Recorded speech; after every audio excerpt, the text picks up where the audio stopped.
Alhamdulillah. Assalamualaikum warahmatullahi wabarakatuh. Halo teman-teman semuanya. Insya Allah pada video kali ini Deden mau menampilkan video Deden ketika eh, praktek micro teaching gitu ya. Simak sampai habis, kita bahas tentang wudhu. Gimana caranya wudhu dan apa maknanya sedikit demi sedikit. Silakan teman-teman simak. Kurang lebihnya mohon maaf, semoga jadi contoh ataupun bisa jadi referensi buat teman-teman khususnya yang belum praktek ya di micro teaching ya. Micro teaching itu mikro kecil, teaching adalah pengajar gitu ya. Semangat, semangat, semangat, selamat menyimak. Wassalamualaikum warahmatullahi wabarakatuh. Oke, bismillahirrahmanirrahim. Assalamualaikum warahmatullahi wabarakatuh. Waalaikumsalam warahmatullahi wabarakatuh. Selamat pagi anak-anakku yang soleh-solehah. Amin. Selamat pagi ya. Di sini perkenalkan dulu karena Bapak guru baru ya. Guru Bapak di sini Bapak Deden Hidayat. SPD itu sedang pergi di Bandung. Ya, ataupun SPD ya. Jadi Bapak tuh Bapak pernah kuliah di Unisba tadi. Ini jurusan pendidikan ya. Di sini Tamat Bapak di mana, Kak? dari Unisba pokoknya. Nah, teman-teman atau adik-adik semuanya, di sini Bapak bakalan ngisi kelas gitu ya. Kelas fikih wudhu gitu. Jadi wudhu itu ada fikihnya gitu, ataupun ilmunya gitu. Nah, tapi sebelum kita mulai belajar, kita berdoa dulu gitu ya. Di sini KM-nya siapa? Muhammad. Ya boleh Bapak untuk Dek Rahmat bisa pimpin doa ya. Ya. Sebelum kita mulai belajar, marilah kita berdoa dalam hati. Berdoa dalam hati mulai. Berdoa selesai. Beri salam. Assalamualaikum warahmatullahi wabarakatuh. Waalaikumsalam warahmatullahi wabarakatuh. Nah, baik ya, kita mulai. Sudah siap? Sudah Ada yang nggak hadir hari ini? ada. Siapa? Nggak tahu. Halimah. Kenapa Halimah? Sakit. Sakit. Mudah-mudahan sehat ya. Amin. Iya kan ya. Oke, kita langsung mulai aja. Nah, ini materi pembelajaran kita hari ini itu dua hal saja ya, Bapak singkat aja biar kalian ini nyaman belajarnya. Yang pertama itu tentang urutan tata cara wudhu yang benar gitu. Jadi apalagi kalau sekarang gitu ya, kita tuh pasti aktivitasnya gak diem karena aktivitas gitu. Ya. Misalkan kemana gitu ya, gak selalu di rumah mah badan mungkin banyak ini ya air gitu, kadang mandi juga lama ya. Siapa nih yang suka kalau mandi?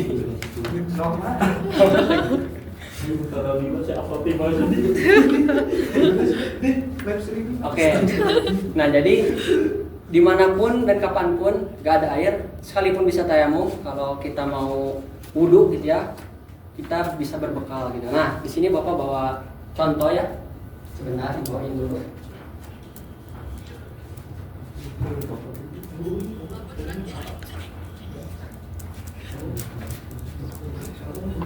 Nah, ini dia. Ada yang tahu ini apa? Botol. Botol ya. Ini benar botol ya. Tapi dengan botol ini kita bisa wudhu. Ya. Ini sebenarnya bisa aja pakai gayung. Tapi kalau kita berangkatan apa ya, pergi kemana kan nggak mungkin bawa gayung ya. Ke gunung. Aku mau mendaki, Pak. Nah betul.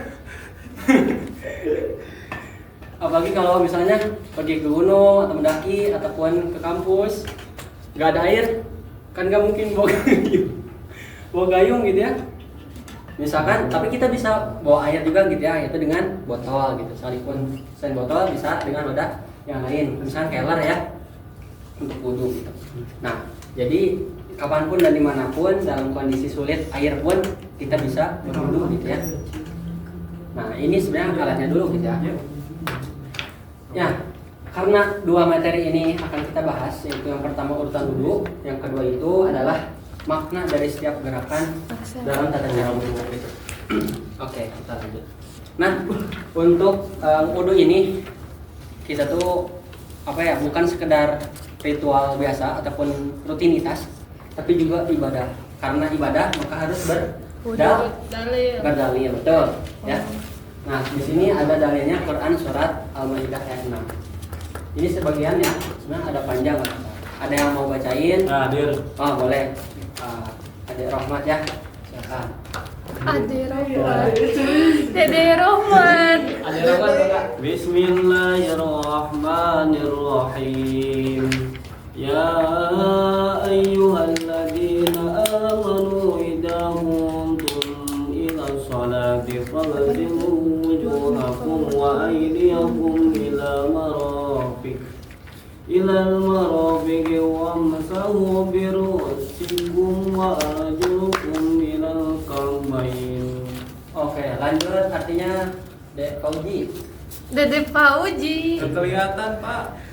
Aku ada apa yang kelihatan Boleh, mukanya masih siapa normal. namanya? Dede Jia. Nanti Bapak catat ya. Ya. Jadi nilai buat yang membaca, silakan. Wahai orang-orang yang beriman, Masya Allah. apabila kamu berdiri hendak melaksanakan sholat, maka basuhlah wajahmu, tanganmu sampai ke siku, serta ucaplah kepalamu. Usaplah. Oh, dan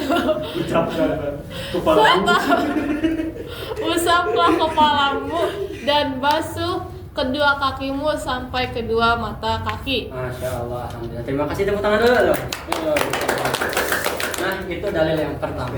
Jadi karena ini ayat Al-Quran gitu ya, sekalipun udah jelas, ada beberapa nanti ya kita temukan. Di sini ada mata kaki, kaki sampai mata kaki, terus kepala, tangan, wajah gitu ya.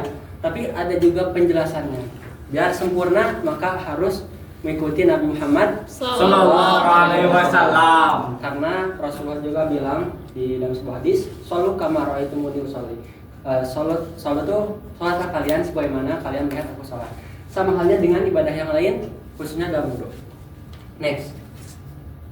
Nah, di sini ada hadis Nabawi. Nabawi itu yang dinisbatkan kepada Nabi Muhammad Sallallahu Alaihi Wasallam. Nah, boleh ada yang mau baca yang sebelah kiri ya? Siapa? Aku aja. Oh, Dede Razma, enggak? Hadis Nabawi, Nabi Muhammad sallallahu alaihi wasallam bersabda, la yaqbalullahu Ya. la yaqbalullahu salatan bi ghairi tuhur. Allah tidak menerima salat tanpa bersuci. Hadis riwayat Muslim. Next, ada lagi yang mau bacain? Siapa? De Eva. Silakan. Layak salatan. Bapak itu gara ngobrol wae. Iya, jangan berisik ya. Kita mendengarkan biar khusyuk. Ya, Punten ya. Enggak, lanjut. Idza ahdatsa hatta yatawaddoa. Allah tidak menerima salah seorang kamu bila berhadas sampai ia berwudu. Jadi dari dua hadis ini yang pertama, sholat itu bakal gak diterima sama Allah kalau enggak Bersuci. wudu atau tidak bersuci. Saya mau izin ke belakang dulu, mau yang mana? Oh ya, mangga, hati-hati. Makasih Pak. Sama-sama. Yang kedua, hadis riwayat Bukhari dan Muslim. Allah juga gak bakal nerima seseorang kalau yang pertama berhadas. Berhadas itu nanti ada penjelasannya kayak kentut ya, itu hadas kecil, ataupun BAB itu hadas kecil juga. Ada juga hadas besar ya, kalau hadas besar nanti mandi wajib, beda bahasa. Nah, sampai dia berwudu. Nah, kalau udah wudu baru sholat. Jadi urutannya apa? Wudu dulu, terus sholat. Gitu ya. Simple ada pokoknya ya. Nah, ini ada 10 ya. Dari A sampai Z. Sebenarnya banyak, ada yang nyebutin 12, ada 13, 15, ada 16. Ini 10. Dari mulai urutan pertama membaca basmalah dan niat wudu, membasuh kedua telapak tangan, yang keduanya ya, sampai pergelangan tangan. Jadi nanti kita praktikan lah pokoknya ya. Jadi nanti tuh gini, kita coba praktik langsung. Nah, kita pakai ini media ya sebagai air. Nah, tolong perhatikan. Nah, nanti kita minum. Nah, jadi contohnya gini, ini wadah ya, bisa jadi gayung, bisa apa. Nah, yang pertama baca basmalah dulu. Bismillahirrahmanirrahim. Udah niat, ini wudhu ya. Nah, yang kedua membasuh kedua telapak tangan. Jadi si air ini bersih gitu ya, disiniin, jujur, air dulu. Ini real ya, kayak gini kan. Terus gituin airnya, terus gituin, pokoknya sampai di sini lah pergelangan tangan. Yang berikutnya, misalkan masih ada air, kita tutupkan di sini, di sini ngejot lagi, gitu ya. Misalkan digitu lagi. Yang kedua adalah kumur-kumur. Buang pada tempatnya ya, buang pada tempatnya. Kayak gitu. 3 kali, ngambil lagi, buang lagi, ambil lagi, ini lagi, buang lagi. Itu yang berikutnya ya. Yang keempat adalah membasuh hidung. Membasuh hidung nggak digini-gini. Karena nanti sakit. Apalagi digini-gini. Ya, caranya bukan digini-gini. Bapak juga ketawa. Nanti mancung ya orang gini. Tapi ada caranya. Ada apa? Inhirop dan istinsor. Gitu ya.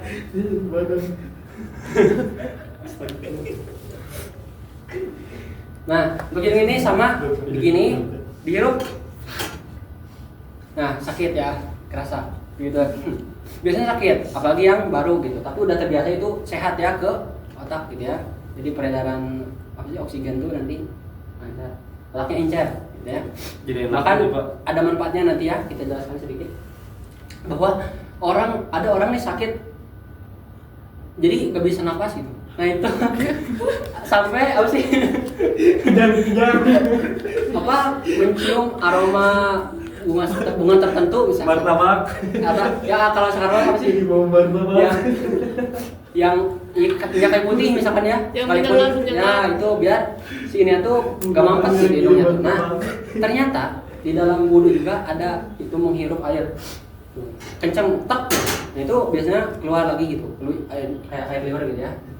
Itu yang berikutnya. Yang selanjutnya muka ya, karena ini juga wajib. Nah nanti batas-batas muka itu dari sini dimana Syari sampai sini, dari awal tumbuhnya rambut sampai sini, dan dari sini nih ada, coba cek di sini ada ini. Ada. Nah sampai sini ini paku telinga ya, istilahnya ya, bukan dipaku, tapi memang udah ada paku telinga. Ya boleh. Ya, nama lainnya pengantil cepil ya.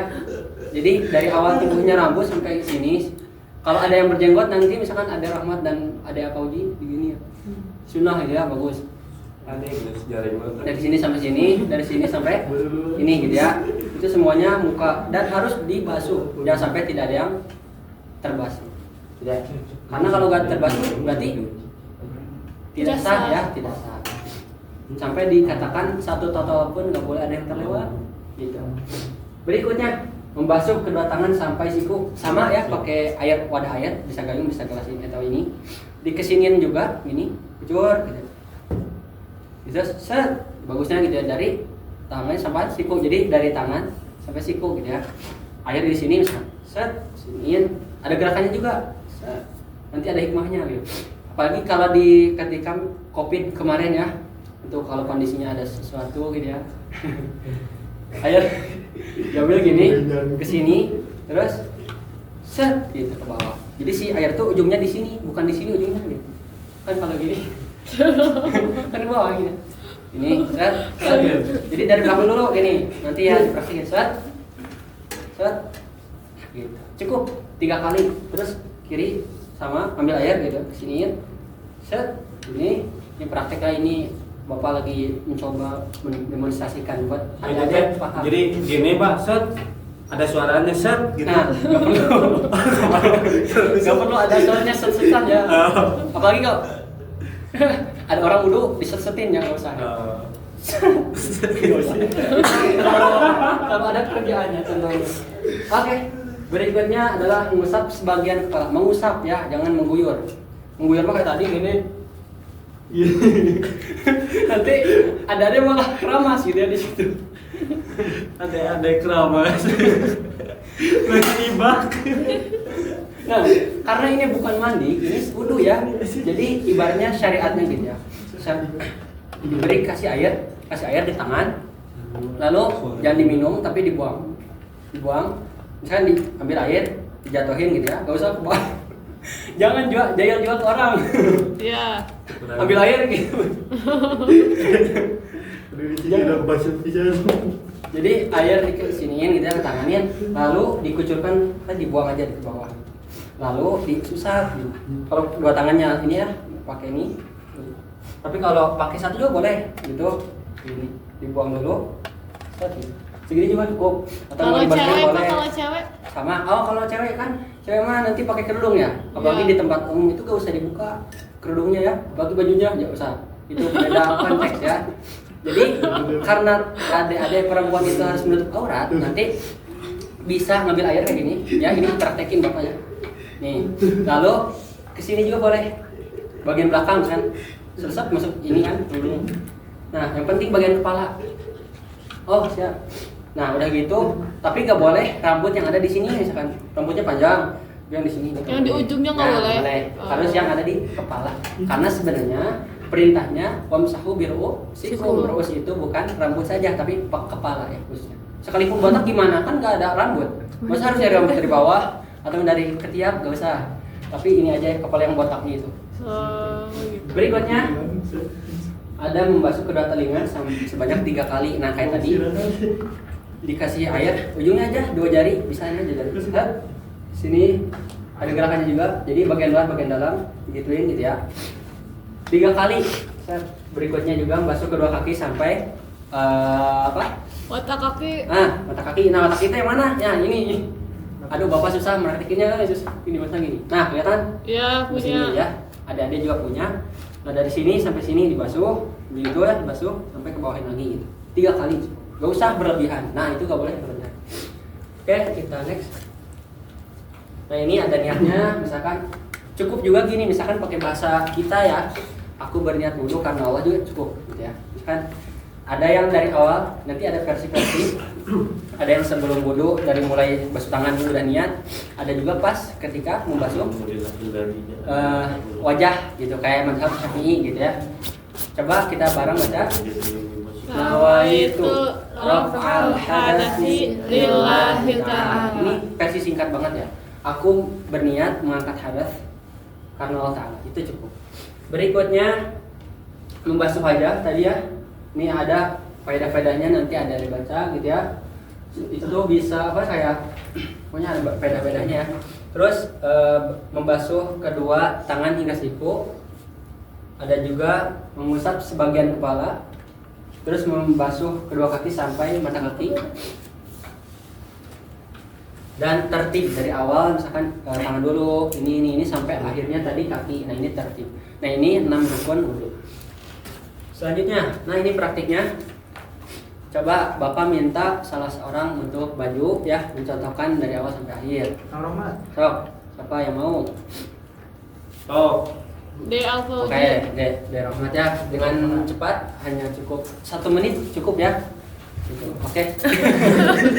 Ayo, coba di sini dulu. Oke. Dari awal ya, membaca basmalah dulu. Coba dipraktikkan. Bismillahirrahmanirrahim. Nah, Allahumma qadadaya mimasi kakuliha. nah, tadi banjur ya ceritanya. Lanjut. Allahumma aina Apa lakikrika. dulu? Mulut dulu ya. Mulut. Udah gitu. Hidung. Nah, lanjut. Selanjutnya apa lagi? Gue lagi misalnya. Biar lagi, Ya. terus muka. Dari mana sampai mana? Dari sini sampai sini. Nah, itu semuanya ya. Ya, Nah, semuanya. Terus Oke, next. Lanjut Next. lagi, apa lagi? nih. Nah, itu ya gerakannya juga. Padang gini. Oke, next lagi. Itu udah, lanjut lagi. Pak. Dibuang kalau pas bagian rambut ya.